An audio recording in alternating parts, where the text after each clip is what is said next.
This episode is brought to you by Kindest, where we're changing the game in investment research. Step away from outdated, inefficient methods and into the future with our platform, proudly hosting over 100,000 transcripts with over 25,000 transcripts added just this year alone. What sets Kindest apart?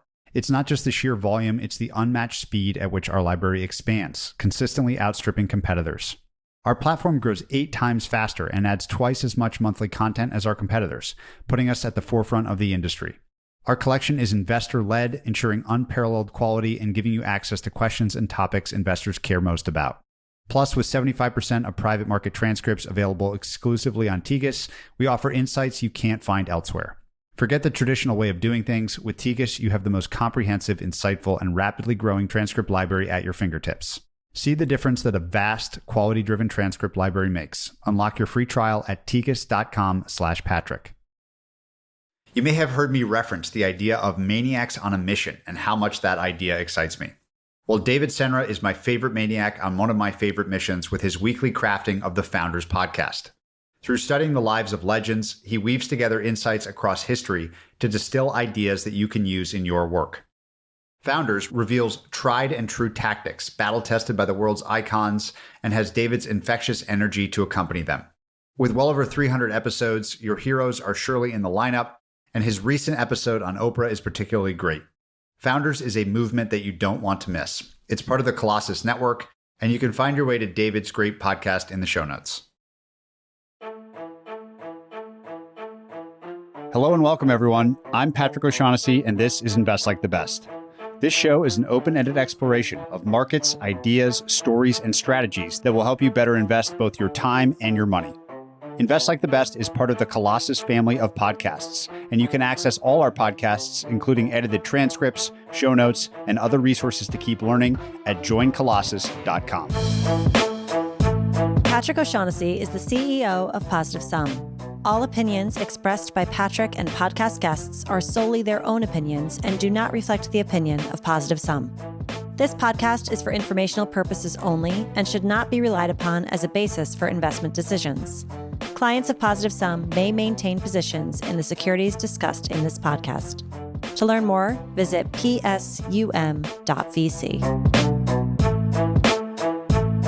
My guest today is Mark Groden. Mark is the founder and CEO of Skyryse, a company on a mission to make general aviation as safe as commercial aviation and change the future of flying. If you're interested in flying in any way, I think you'll be engrossed in this one.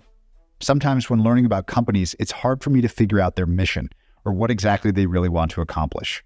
When I visited Skyryse in LA as part of an investment I made in the business, I'd never seen a mission so clearly stated and supported, in their case, to bring deaths in general aviation helicopters and planes to zero.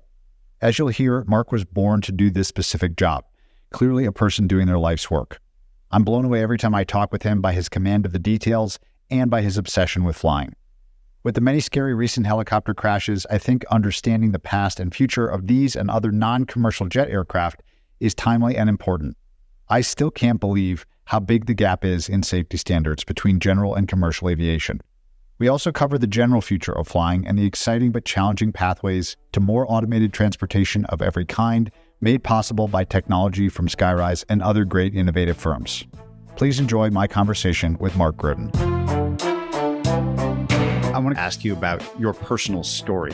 I know that this has been an area of passion for you for a really long time. You're still quite young, but you've been in and around aircraft for a long time. I'll let you tell the story.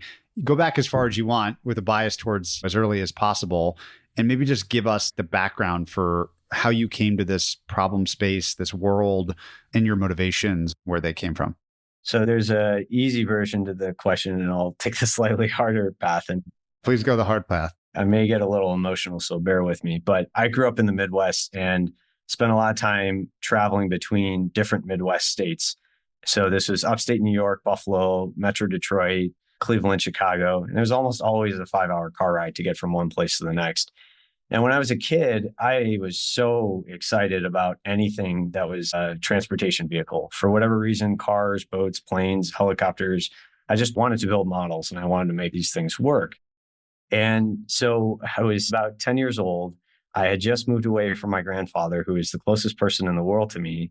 And I wasn't able to see him that Thanksgiving. because of the dry. It just didn't make sense that year.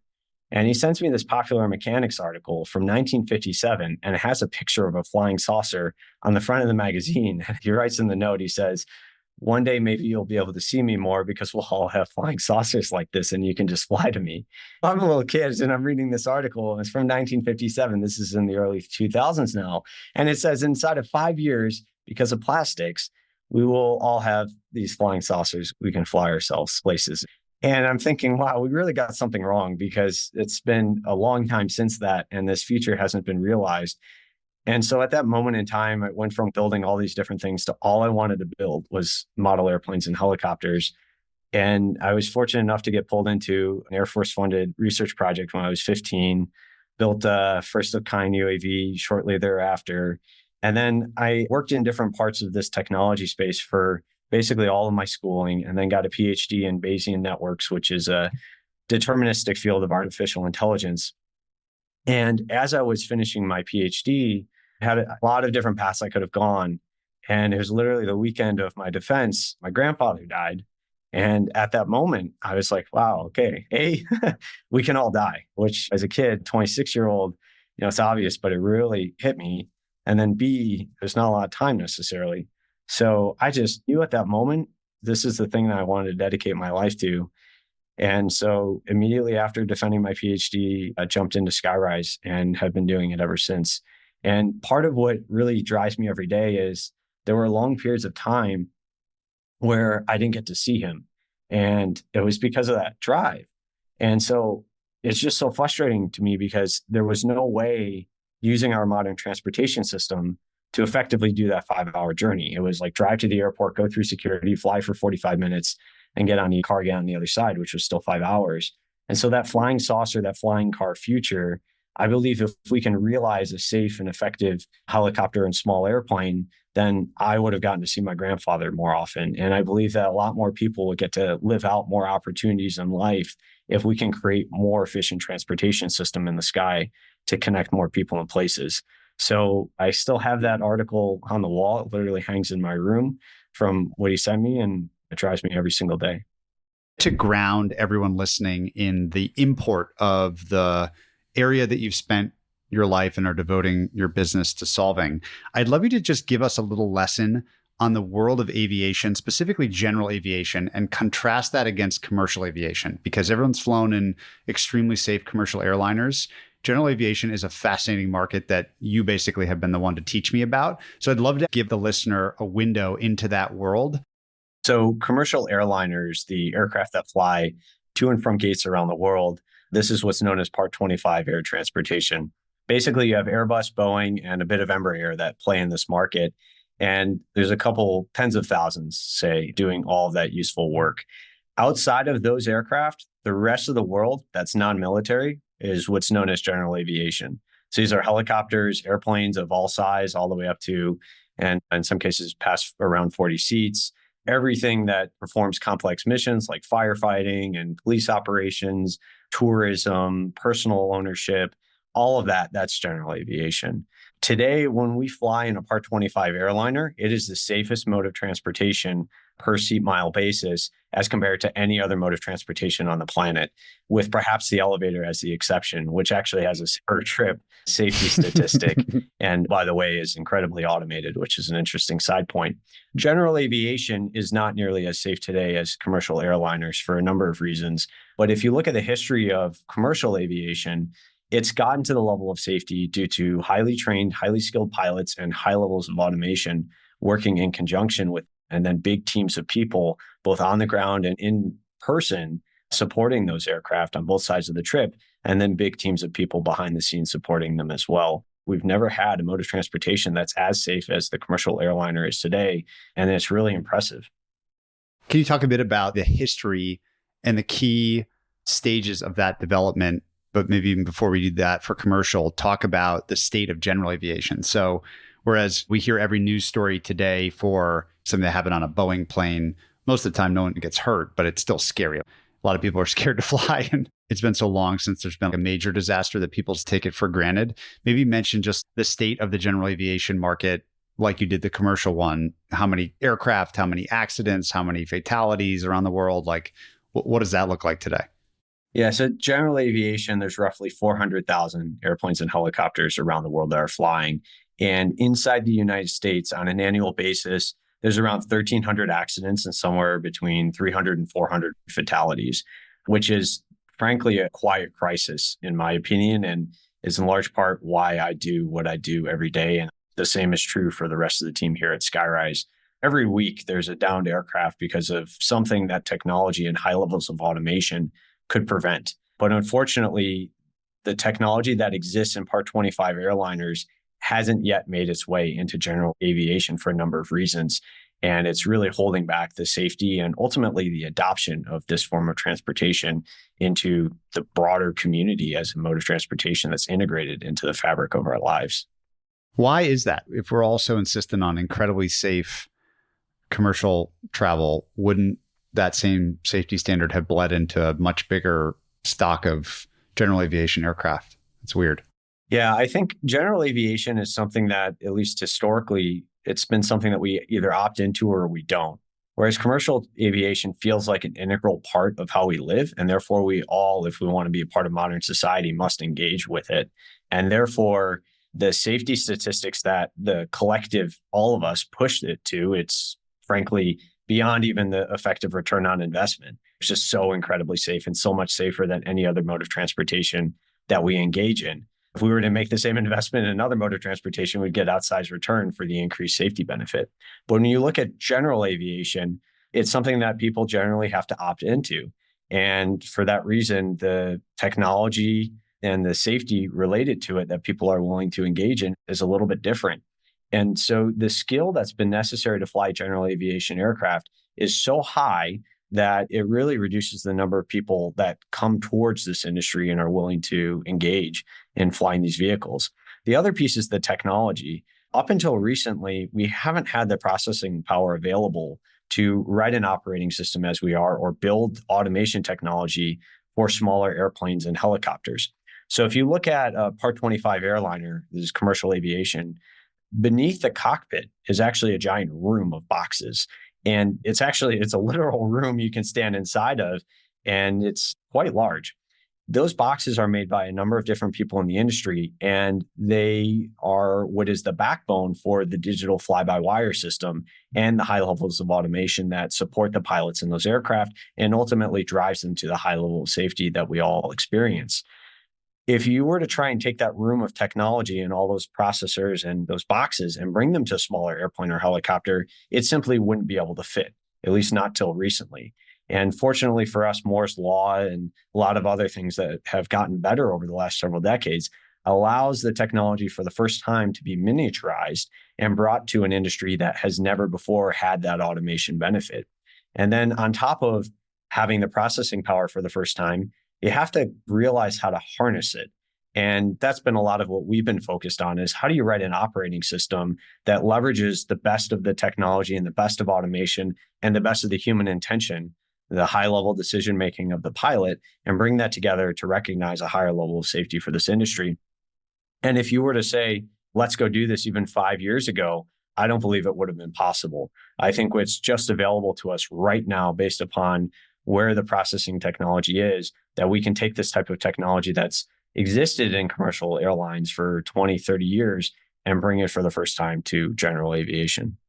Maybe explain fly-by-wire and what is literally being processed. So I've got a room full of processors. What is the fly-by-wire system? How does that contrast against what you might find in a helicopter or something? And what is going on in that room that now can be brought to GA? Yeah, so today, inside these rooms underneath the cockpit is a whole bunch of processing power that basically translates the pilot's input to the flight control surface output. So when the pilot pulls back on the stick, we all expect the airplane nose to come up. And so right now, there's no mechanical connection in most all commercial airliners between the pilot's input and what's actually happening on the back of the jet. Instead, the pilot's communicating via copper wires to that room, and then the computers are communicating to an actuator that actually changes the pitch of the control surface. And that's ultimately what changes the attitude of the airplane. Because of that computer in the loop, it gives the opportunity for an automation system to provide protections. So for example, when Sully Sullenberger landed that airplane on the Hudson River, he had the benefit of this technology. And no matter how hard he pulled back on that stick, the fly-by-wire system and the computers down in that room wouldn't change the pitch of the aircraft to be so much that it would cause it to stall. And therefore, they got a very graceful, gradual descent into the river and settled beautifully and resulted in minimal damage to the aircraft and ultimately no lives lost. If you contrast that with general aviation, that room doesn't exist and it's entirely mechanical, much like a go-kart or your bicycle, where the mechanical connection of the human is actually directly coupled to the flight control surface itself. So when you push or pull on the yoke or the stick, whatever exists inside the cockpit of your choice, there's actually a bunch of levers and pulleys or push-pull tubes that connect it directly to the flight control surface. And there's no computer in the loop whatsoever, which means that, yes, you're directly controlling the flight control surface, but there's no intermediate computer. There's nothing helping you. There's nothing supporting you as the pilot to staying inside what we call the safe flight envelope. For example, keeping the airplane from stalling.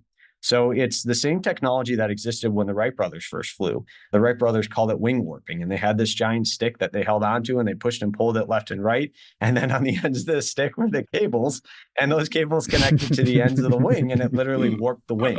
Today we have hinges and ailerons, which is the only major difference, but otherwise it's exactly the same. Helicopter controls also haven't changed since Igor Sikorsky first flew over half a century ago. It's exactly the same mechanical connections. When you think of the scariest incidents with helicopters, is it mostly the case that the cause for those accidents, which I guess are most commonly fatal or catastrophic if the thing falls out of the sky, is it mostly engine failure that causes helicopter accidents? Yeah, engine failure definitely makes it towards the top of the list, but the number one cause of fatal accidents in not just helicopters, but all of general aviation is loss of control in flight, which is actually wild when you think about it, because what that means is you have a perfectly good flying machine, a good flying airplane, an effective flying helicopter, and usually the pilot becomes spatially disoriented and no longer is stabilizing the aircraft with the right side up and the other side down and starts putting in the wrong control input. And then that quickly leads to exiting the flight envelope, which is then unrecoverable. Engine failure is definitely up there as well. And in the case of the airplane and the helicopter, you can safely walk away, of course, from an engine failure. In an airplane, because it becomes a glider. In the helicopter, because of the high rotor inertia of the one large spinning disc that allows you to do the auto rotation. But the same cannot be said true for aircraft that do not have one large spinning rotor. I just want to go back and really nail this point about what is happening in these crafts. So you'll often hear in commercial aviation that most of the flight is fully controlled by a computer and that the pilots are mostly relevant at takeoff and landing. But what you're describing is that, yes, maybe they're more involved, but that their actual input is mediated by a pretty extensive, sophisticated fly-by-wire system. It is not literally them landing. They're sort of managing the landing versus actually conducting it. Is that a fair assessment?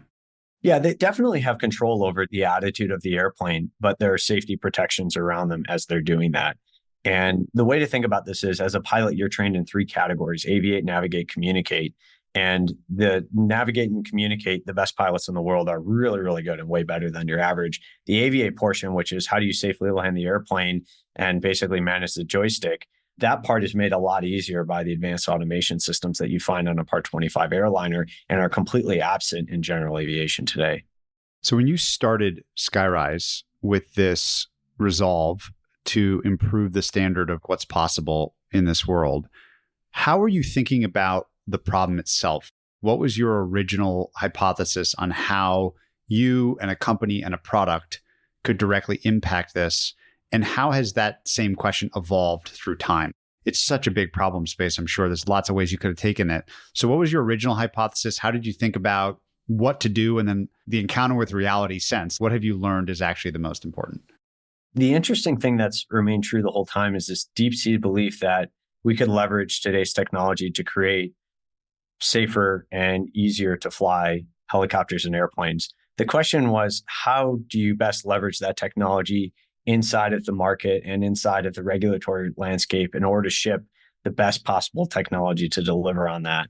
And when I started the company, one of the things that I think we did that was pretty valuable at different points is we actually deployed pieces of the technology and operationalized it in the field with real missions, like flying first responders to scenes of emergencies, real 911 calls coming in, and operating an air taxi service, which we did in Los Angeles. Experiences like that really helped solidify the product requirements and helped us see what are the key value propositions the technology needs to bring to market in order to be successful. I always believed that the human needed to be in the loop, fundamentally. Believe in the human plus the machine can do something greater than some of the parts. And that's the same is true of the elevator. It's not reading your brain and figuring out where you want to go. So in the early days, we did have an unmanned helicopter flying around 3 months after I founded the company and no safety pilot on board, which was a first in a lot of respects. And which also goes to show you it's not that hard to build an unmanned flying machine. The hard part is taking that technology and graduating it to a very high level of safety and capturing the real-time intention and skill of the pilot. That's what's taken us the better part of 7 or 8 years. And so how do you leverage the best of automation and the best of the human pilot together? We're aspiring to create the safest mode of transportation. We want there to be 0 deaths in the industry on an annual basis. So there were a lot of question marks around what does that optimal human machine interface look like? And we iterated on dozens, if not hundreds of different ways. When you have a fully digital system that is working through a computer, the world is your oyster. You can put whatever you want in there. It could have a thumbstick. It could have 2 joysticks. It could have pedals. It can have whatever you want. And it took us a very long time to figure out, well, given we have this human and computer working together, how do we capture the human intent and how do we do it in real time, given they can change their mind at any given moment? We're actually on the right path initially, but it's one thing to have a conceptual design of 1 control stick and 2 touchscreens. It's a whole other to realize it and then solve for all the edge cases.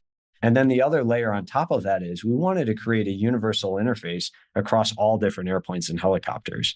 So today, when you get into a different helicopter or airplane, no 2 are the same.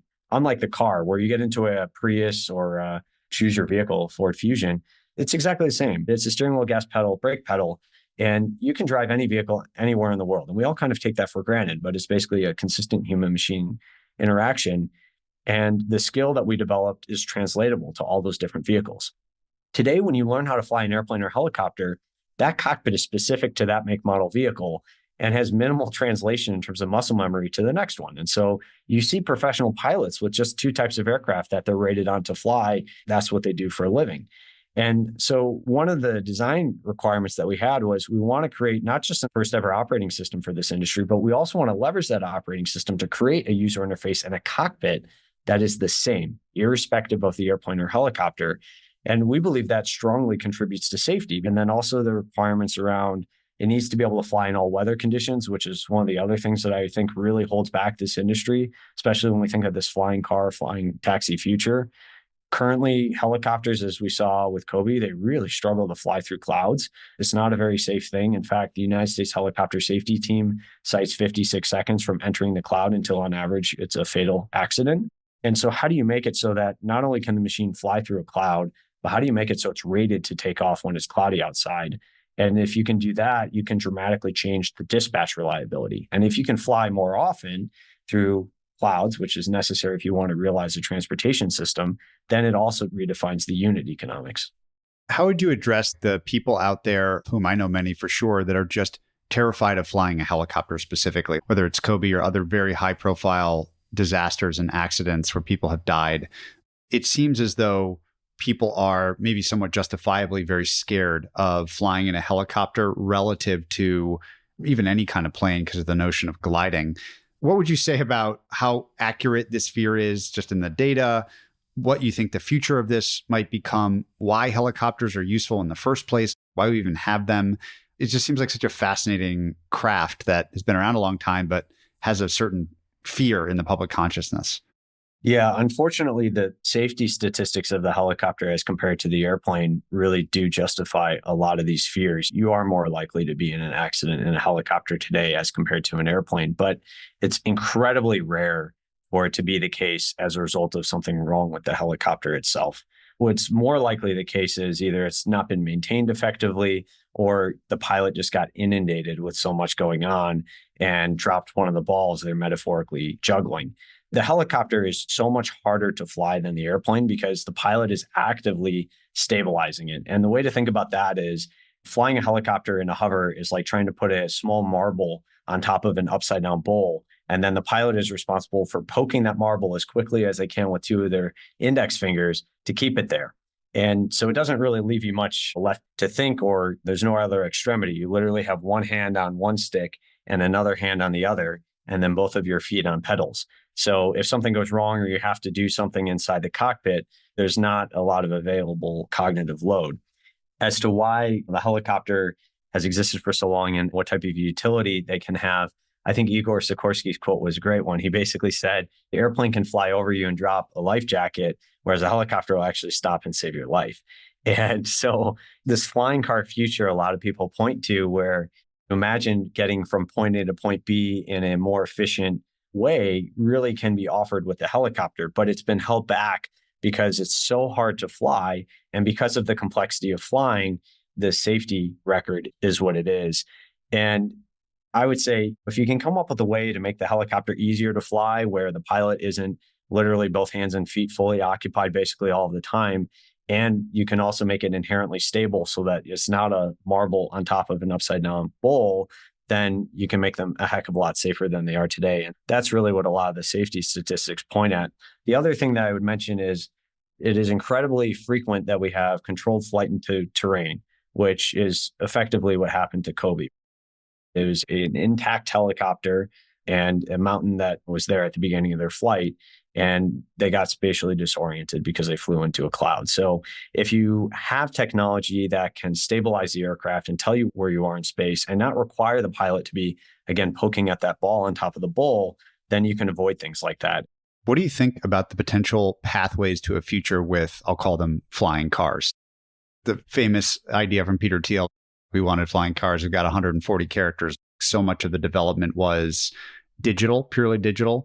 And we're going to talk today a lot about the wide range of autonomy in transport and craft. But what do you think specifically about this very easy to imagine flying car future, and whether we might get it, and if so, how? I think the flying car future, sometimes the problem statement isn't well defined, but I think we all subscribe to this concept of we want to fly to work or fly where we're going as opposed to driving there. And there's been a lot of attempts at delivering that future. And maybe I'll just talk about some of the things that I'm very confident in, not the answer, and then some paths that could be the answer to getting us there. The first one is the concept of a car that flies. That just makes no engineering sense whatsoever. You're trying to make a rotatable aircraft, basically. And these are two completely at odds engineering requirement sets that basically makes for a really bad car or a really bad airplane or both. And so that's just illogical. The next is, what is holding us back from using existing airplanes and helicopters from delivering to us that future and this concept of being able to fly places? And through the course of Skyryse and my journey since I was a little kid, I fundamentally believe that the existing aircraft types, airplanes, helicopters, these form factors fully have the ability to deliver to us this future if you can make it safer, if you can make it easier, and ultimately, as a result of those things, make it more accessible. And as more people engage in flight in these existing vehicle types, everything gets better. You get economies of scale for the first time, and you can make meaningful investment in new technologies, even beyond safety, once you have that, to make them more efficient, to make them quieter. And I don't believe the answer is necessarily go and reinvent, because on a fundamental level, these are incredibly efficient platforms at taking stored energy and translating it into flight, whether it be with vertical takeoff and landing or from a runway with a wing. We've solved that physics problem, and we've done a really good job. The question is, how do we improve upon that, leveraging technology today? And the first step to getting there, in my mind, is building a market. And I think the first step in building a market is solving the safety problem that plagues this industry. So I think the flying car future can actually come, and it's not far away. I think with our technology integrated into a helicopter, that will offer effectively what everybody's been looking for in the eyes of a flying car. That is an incredibly simple to operate relative today, simple to operate vertical takeoff and landing aircraft that you can fly from A to B at a reasonable cost. You said something interesting there, which is economies of scale for the first time. So would you say that we just haven't ever enjoyed economies of scale in the production of these craft before? Yeah, that's right. I don't think we've enjoyed economies of scale in general aviation to date. I do new employee roundtables with everybody that joins the company. And one of the trivia questions I ask is, how many Model Ts were built in 1925 a day? And I don't think I've gotten a guess greater than 1,000 from anyone that's joined the company. And the correct answer is 25,000 units per day. And that, of course, is just the Model T. This doesn't include all the other competitors and all the other make model cars in the industry. And so that's the number of cars that were being built about 100 years ago on a daily basis for that make model. If you compare that to general aviation today, general aviation is about 2,500 new aircraft per year right now. It has historically peaked at about 17,000 in the 1970s and has been a little bit higher, but that's just getting the annual rate to be closer to the daily rate of the Model T a long, long time ago. So if you could imagine that Tesla or choose your automotive company was building the volume of aircraft that we are currently building as a general aviation industry today, those cars would be $1 million plus vehicles, which is actually the cost of the pre-production prototypes. So when I bring folks into the company who are from the automotive space and show them the aircraft, I love opening it up and showing the number of systems and then explaining how much simpler it is as compared to even the most basic car. Take a Ford Fiesta or a Toyota Camry and compare it to even the most kitted out general aviation airplane or helicopter. The amount of compute, the number of systems on board these machines, they're not even in the same ballpark. The reason why the automobile is so great is because we're building so many of them. So what do you think will happen if this gets much safer? Obviously, the demand would be there. Like if you told me there's no way I could get hurt and I had to pay, I don't know, 1/20th the cost or something like that to get from point A to point B way faster, I would certainly do it. And I think lots of people would. So do you think that that's the story, that there's just tons of latent demand for air transport and that fundamentally the unit to unlock that demand is safety? Yeah, I think that's spot on. I think there's a lot of people that would rather fly places. In fact, through Skyryse, I've learned this is one of the most innate human conditions that we have. Almost everyone I meet or talk to has had some dream of flying at some point, whether you're floating above the buildings or you're in your own version of the Iron Man suit. Literally everyone dreams about this.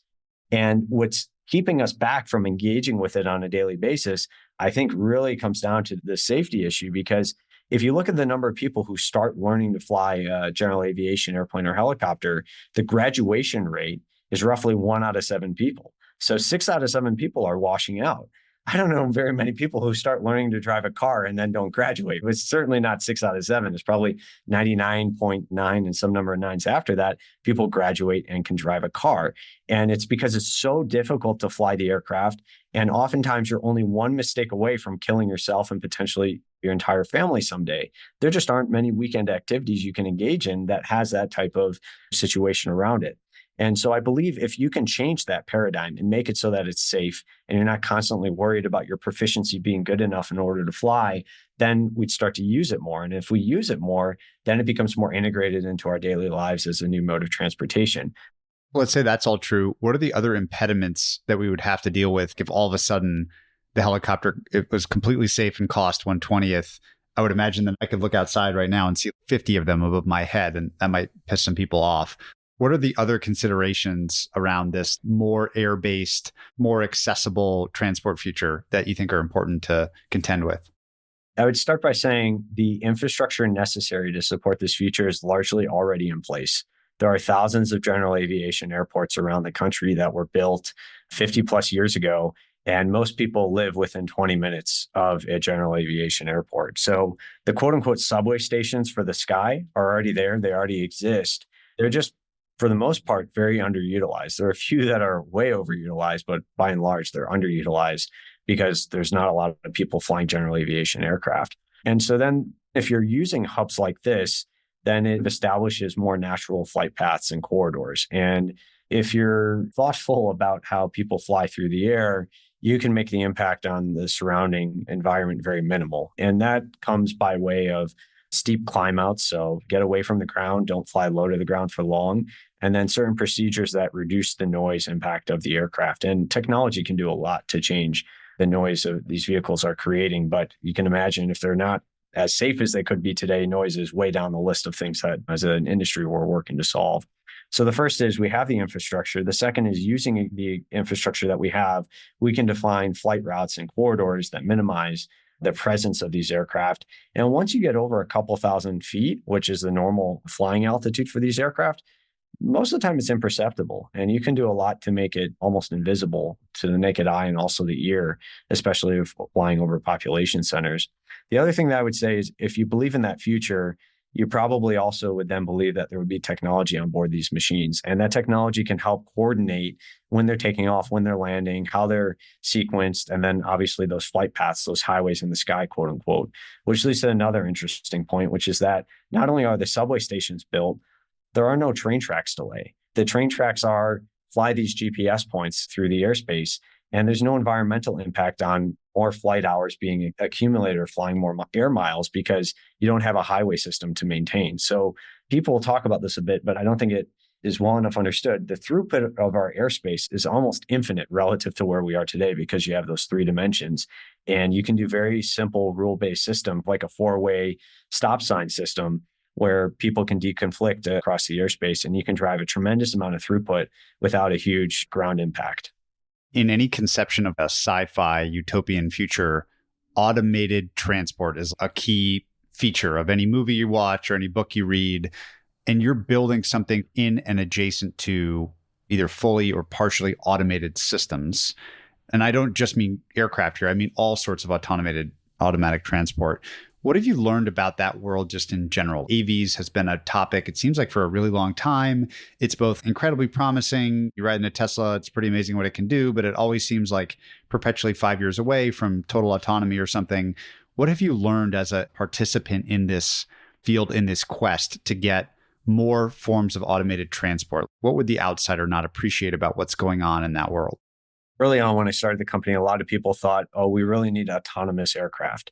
And the definition of autonomy has a lot of different ways of looking at it. And one of the things that we came to understand very rapidly is you don't need full quote unquote autonomy. In fact, there is no truly autonomous transportation vehicle that I know of that's used at any reasonable scale. It's about coupling the human intention with the machine and leveraging high levels of automation in the machine to capture the human intention and then go and carry it out. And when you apply this to flight, a lot of people are saying, oh, we need to make the aircraft fully autonomous. That's the only way to realize this future. And the reality is, no, there's actually a number of steps before that that drives almost all of the economic value that you would get from quote unquote autonomy. Namely, right now, the number of pilots, specifically for a helicopter, there's about 20,000 helicopter pilots in all the United States, and maybe 1,000 of them that we would suggest you get into a helicopter with. Well, that's basically like saying if you want to go drive around in a car, you need Max Verstappen with you. You need a Formula One driver to hop in the vehicle with you. That's the level of skill and the scarcity of those people right now. Well, imagine if any one of us could hop into a helicopter or a small airplane and fly ourselves safely. Now it's no longer Max Verstappen driven ride. It's driven by us, and we're commanding the vehicle and we're making the decision making, and it's totally accessible to us. And that's been a necessary ingredient to get widespread adoption of the automobile because we can all drive ourselves without drivers sitting up in the front seat.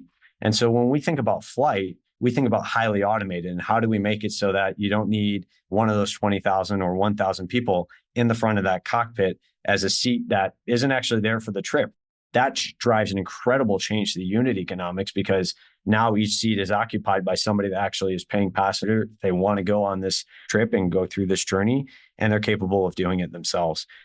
When you think about the car, I think a lot of the reason why people go to full autonomy in the car is because we've already driven the cost all the way down and everybody on the planet can already drive a vehicle. And so the only thing left is to take the human completely out of the loop. But it is the hardest application of this type of technology that exists today. And I believe someday we'll get there, but we're still a ways away. And part of the proof of that is when I started the company, I would always explain to people, we've had unmanned aircraft breaking the sound barrier more than 50 years ago. And people would look at me like I was crazy. And then they go Google it. And sure enough, they would find that to be the case. And the thing about flying is it's an incredibly infrastructure dependent environment. You're not going to ride your bicycle up into the sky. There's no fire hydrant versus dog versus something else that you have to identify and instantly react to. There's really, by and large, there's nothing up there. And anything meaningful up there is highly regulated and communicating with everything around it, at least almost all of the time. And so that makes for an environment that is incredibly good for taking today's automation technology and applying it, as compared to the autonomous car, where literally one city block in New York City has more complexity than an entire cross-country trip of an airplane, the number of things that you could encounter and the number of edge cases. And so it is a far more reasonable application of advanced automation to bring us closer to high level decision making and capturing the intention of the human. And so that's one of the other reasons why I had such high conviction when I founded the company. I understood that we could take this technology and reap a lot of the economic benefit. So maybe this all zooms in now on an important discussion of an operating system. I think you call it SkyOS. Everyone listening is a huge fan of the notion of operating systems in technology and in business. If you think about Microsoft, or if you think about Apple iOS or Android, an operating system and a standard, like the way you describe pedals and the steering wheel, is the basis upon which so much of modern technology is built. Maybe just talk us through what it's like to build an operating system, which I think is the core unit of technology that will hopefully unlock lots of cool stuff and transport in the future from Skyryse. But what is that like as a business person thinking about designing and implementing an operating system? What are the challenges that are unique and interesting? What's hard? What's exciting? Like, I'm super interested in just someone building one of these things and what you've learned. Yeah, well, it's been quite this journey. A lot of learnings. I didn't know how to fly a helicopter when I started the company. So that was something that I thought was a good skill to have, something good to know. So I went through that process because I really wanted to better understand what the operating system was required to do and also where the state of the industry is today. As far as the challenges, one of the things that Apple, I think, really discovered was if you can get 95% of the value in terms of what the device can do for you with, in their case, iOS, then people prefer simpler. And ultimately, they use more of its capability because of the simplicity of accessing all of those different capabilities inherently built in. And the same is true for us. And that's exactly what we did. So we said, okay, we're going to do everything we can to maintain the capability. And I actually believe in a lot of respects, we've enhanced the capability of the vehicle. For example, now for the first time, a light utility helicopter can fly through a cloud once our SkyOS technology is certified. There's a lot of other things as well. But if you can make all of that accessible to people and basically give them what they need to know when they need to know it, then it becomes that much more intuitive. So we spent a lot of time, you could say, bringing people in of all walks of life. So somebody who's never been in an airplane or helicopter before, somebody who's an expert pilot, somebody who's a military pilot, who's only flown airplanes, who's only flown helicopters. And we've gotten all of their experience from actually using different variations of the product and then also effectively interviewing them. Because what our operating system is, and we haven't talked about this publicly at all until this discussion, it is an expert decision artificial intelligence system.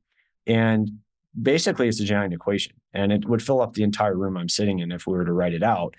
And the expert system that we've devised basically takes the collective expertise of this whole industry and all the people closest to the products and knows exactly how they work. And we've encoded it into our operating system. So the computer and our operating system knows exactly what it's going to do in every possible scenario you can encounter. And we can show you, if we wrote out the equation and traced it all the way through the trees and the if then statements, what's going to happen. And we believe that's the responsible way of creating a technology like this. So we only picked up the Lego blocks, if you will, that are known and certifiable. And then we assembled them in a way that hasn't been realized before. We wrote an operating system around it. And now we've created this user experience that was the same across all the vehicles.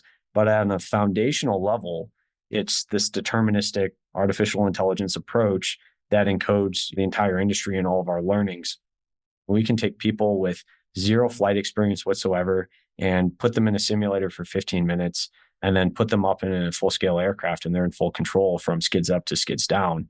And if you compare that to the automobile, I distinctly remember the first time I got in a car, I certainly couldn't park it, let alone barely drive around the parking lot. And here we have people with 15 minutes of training flying a helicopter in full control, from takeoff to landing. So I think we've actually realized an easier user interface, an operating system that leverages higher levels of automation than we experience in the automobile, which we all take for granted is a known and easy quantity. It raises a question around pilots. Everyone's a driver, which is a key thing for the scale of cars and the usability of cars. I think probably some listening, I'd put myself in that category, would be massively intimidated to think I'm going to get in a helicopter and press some buttons and there's not going to be a pilot with me. And I'm going to get where I want to go. That sounds extremely cool, but man, would I be scared. I would not want to be the first person on one of those flights. I'd rather, some untold number of miles be covered without incident before I did it. How do you think about the role of the pilot? You said there's only 1,000 pilots maybe that you would personally fly with in a helicopter. That's just an insanely small number. Talk about pilots and what you think could happen in the pilot community and the number of pilots when technology gets more standardized and there's not a different set of technology for every single aircraft. We think about it like empowering pilots, because part of the problem today is that not only is there a very small community of people who can safely fly these machines, but they're restricted on when they can fly because this category of aircraft just doesn't have very high reliability of dispatch. So if it's cloudy outside, oftentimes they're not going. And in LA, it's sufficiently cloudy so as to not be able to fly about a quarter of the time. So if you think about that, that means the top line revenue coming in to pay the pilots and pay for these aircraft, right, is taking a really significant hit. It shouldn't even be thought of as 25%. If you're running a transportation system and it's down 25% of the time, it's not a transportation system at all, right? You can't rely upon it. We would abandon it as a society. So if you're a pilot, though, and now you can fly 99% of the time, that completely changes the utility of the vehicle that you're flying and therefore drives more people to use it. The utilization goes up. And then I actually think pilots will end up getting paid more, not less, in the not too distant future. And not to mention, as a pilot now, you should be able to fly more aircraft types. So if you're sitting there with the pilot's license and you can now fly 99% of weather days or whatever it is, much better than 75. And I can also fly as a pilot any type of airplane or helicopter. Well, that has a lot more utility for more missions. So we see it as rising tide, elevating the pilot to be more capable and drive more value. When you look at it even further out, let's say even beyond that, humans are incredible at high-level decision-making. We're really good at ascertaining all kinds of different things and thinking about what our intentions are and the intentions of the people that are with us, and then changing the state of our decision based upon an evolving environment. And that's why you see the most advanced pilots in the world. That's all they do. They're mission commanders. They're thinking about what they want that mission to look like and how they want to carry it out. They're not in the weeds on the detailed systems and their management. Because it's not a good use of the human to be troubleshooting all those different systems. It just doesn't make any sense. Same's true here. So you really want to make it so that all of us are in charge of where we're going and making those high-level decisions, which is just not where we are at the moment. So you could imagine a future where when you're a teenager, you get a driver's license and a flyer's license. And from a complexity standpoint, the technology already makes it easier to fly than it is to drive. I totally think that's the future. I think it'll take a couple decades to get there. I do think one of the things that we have the benefit of, though, is all of our children, they all are playing with technology. And when they imagine what a flying machine looks like, they imagine it to look like what we've created. I can't tell you how many people we show them our cockpit and show them our operating system. They go, isn't that how it works? No, not at all. Take a look at what it looks like today, and it looks like it belongs in World War II. And they're like, oh, I thought that you guys are building is already real and realized. And what about non-human transport uses of aviation? I'm thinking military applications or cargo applications. Like, what is going on in that world that you think people might find interesting? Yeah, it's fascinating because obviously the technology being fielded there is far more advanced than the commercial space. And I mentioned earlier that the military's had unmanned aircraft for many, many decades. What I think is interesting is it's the overlap of a willingness to field revolutionary technology that doesn't necessarily have the ability to be certified in the commercial market, but it's also the hardest mission profile set because you're flying in obviously GPS denied environments. You're flying against adversaries. You have people trying to shoot you out of the sky. So it is fertile ground for deploying new, cool, advanced technologies that otherwise really wouldn't have a home or a market fit. And so a simple example would be U.S. Coast Guard helicopters generally do not dispatch if it's not a full moon, or they have no moon whatsoever, I should say, because it can't tell the difference between the sea and the sky. And that leads to spatial disorientation, and that's really unsafe for the dispatch.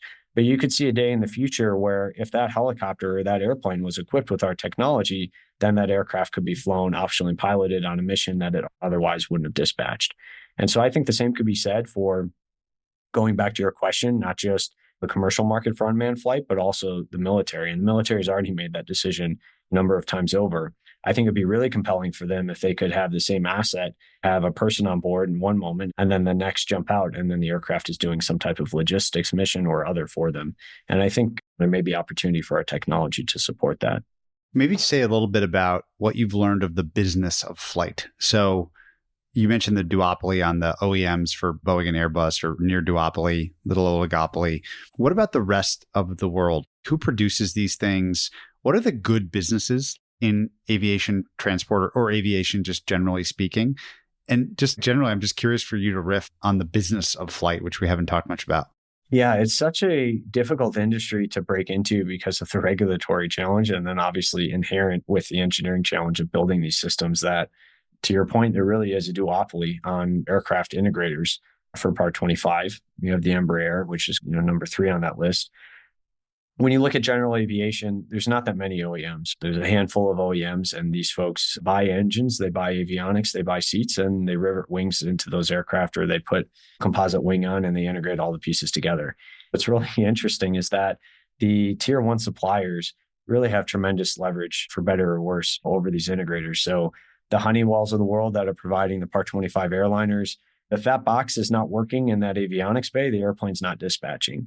And so Honeywell's got a life cycle contract with that airliner, and that box is going to see a spare very quickly, and they probably already have provisioned the spares. By the way, the cost of the spare is usually 3x what the cost of the initial unit was, and there's an 80% gross margin, and they're locked in because the airframe has been certified with that technology. And therefore, if you're Boeing and you're Delta and you want to field that airplane today, thou must have the Honeywell box. What's interesting, though, is at least in general aviation, what we've learned over the years is that these OEMs would love to be able to ship better airplanes and helicopters, but they aren't in the business of building actuation. They're not in the business of building automation systems. They're certainly not in the business of writing software and writing an operating system. That's just not their skill set. So if you can come along and give them a whole new set of technology that enhances the safety of their vehicles, then that has tremendous value proposition to them. And it's in their best interest because they want to move more metal. And for them, a lot of their revenue stream and also their margin comes from servicing that install base. So for an OEM, they want the biggest fleet they can have because they're upcharging on all the spares and all the overhauls and all the maintenance. And that's actually where they make most of their money.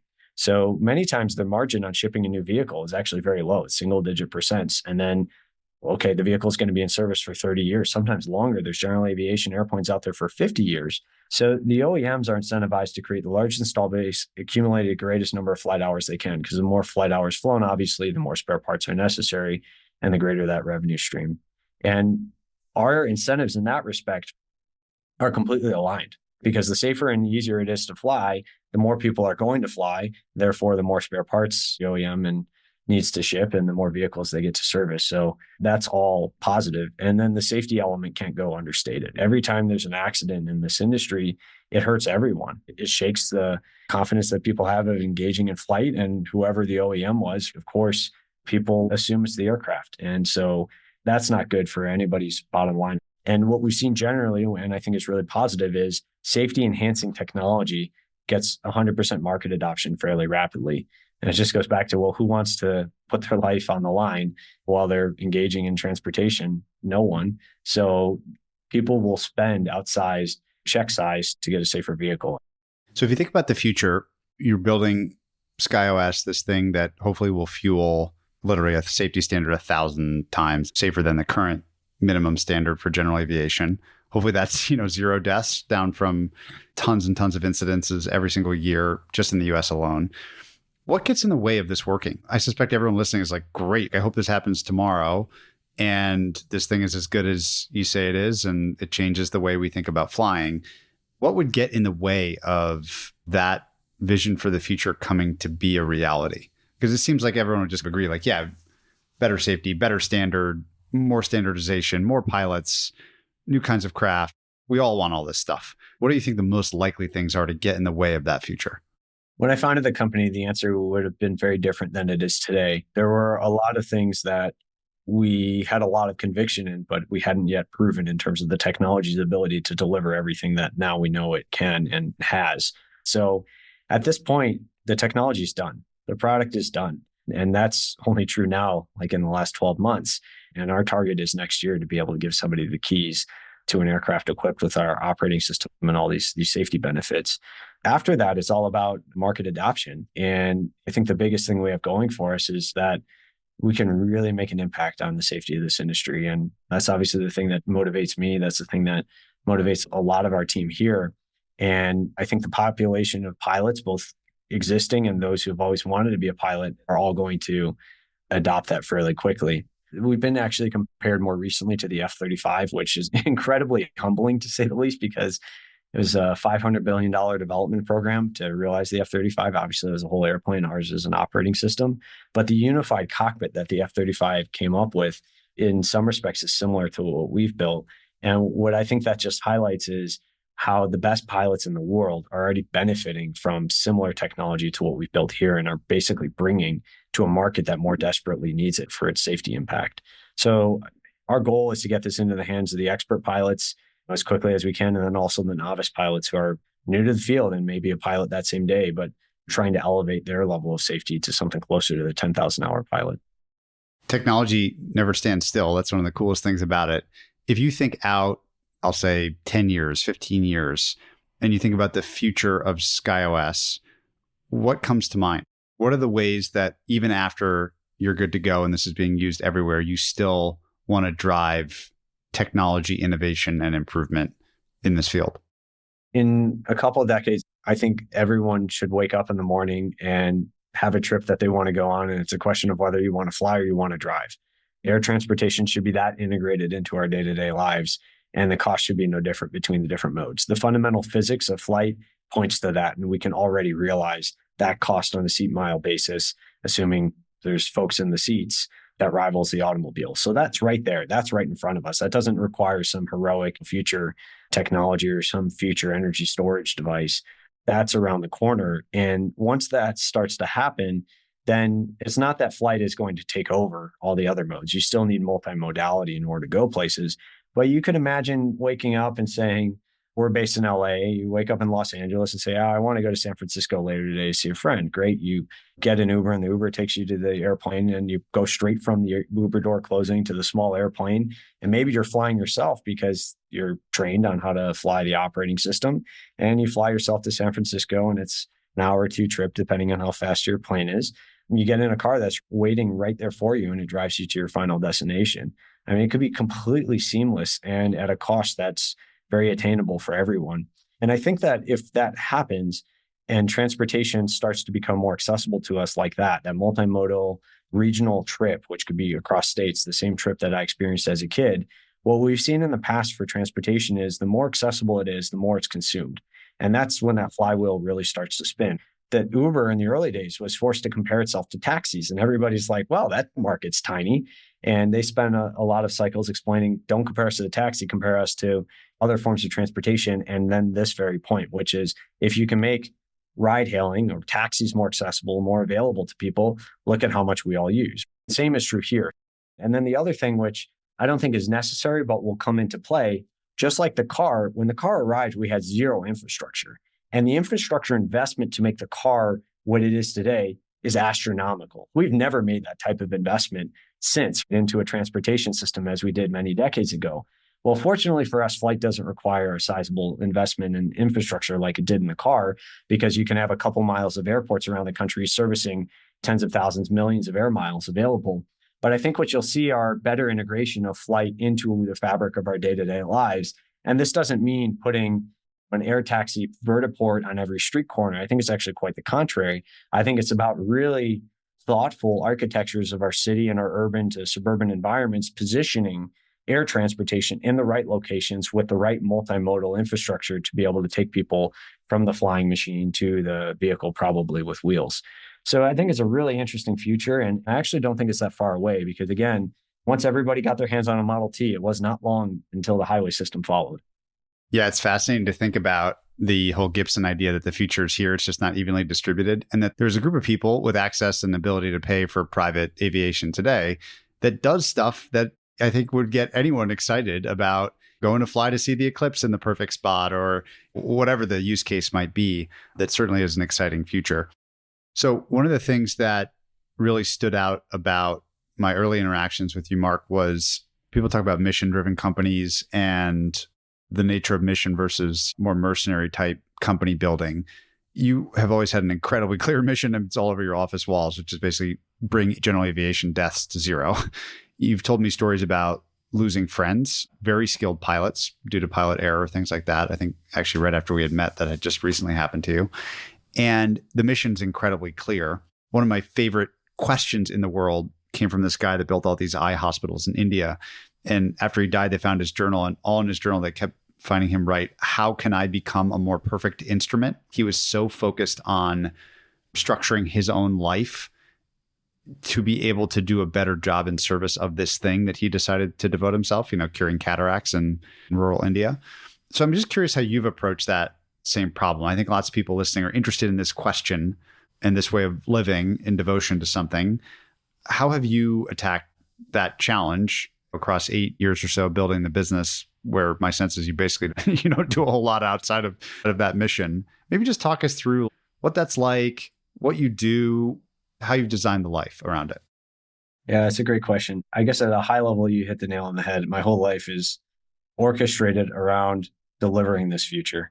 And after my grandfather died and I decided this is what I was going to do, it just everything came into such clarity. And then everything gets passed through this filter. Does this add value to Skyryse and the mission that we have as a company to drive deaths to zero, or does it not? And the challenge for me is I'm such a regimented person. Most of the time, the answer is no, as compared to the average person. And therefore, my life gets very narrow, very focused, and highly concentrated, which has helped the company be successful. So I've traded literally everything in my life to push this as far, as fast as I possibly can. And I've given it everything.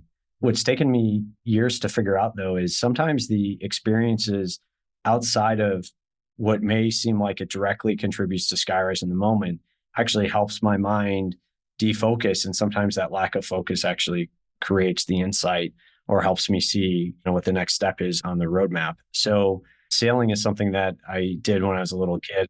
And there's something just so peaceful about it. I like to do that every now and again just to clear my mind. And there's some other meditative like activities, sometimes just meditation, that helps me focus and process. One of the things that I realized fairly early on was that much more is coming at me than I possibly have time to process, given how much time I'm spending actively working. So that was one of the first things that I had to figure out, especially as a first-time founder, never led anybody, never had a company when I was 26 and started this.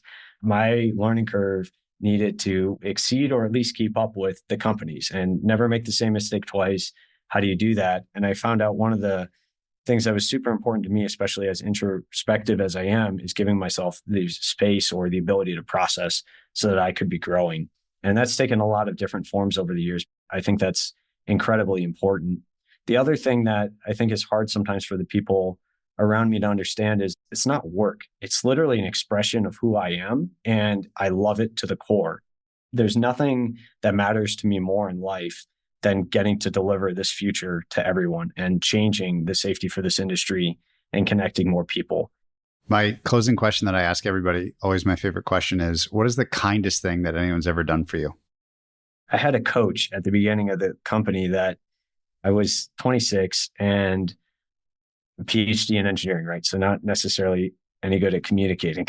So good at writing an equation on the board, pretty good at solving it, but communicating why that mattered and what it meant to the world was obviously not the thing I'd been trained on.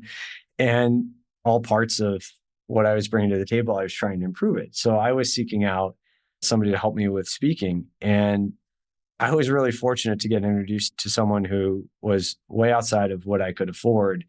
And obviously he knew that when he took the call, I didn't. And he offered to coach me basically for free for years, and has become a close friend since. At the time, I didn't realize the level of gift he was giving me when I met him. But since then, without that type of guidance, I don't think I would be here today. What has he taught you? A lot about the fundamentals of how to speak.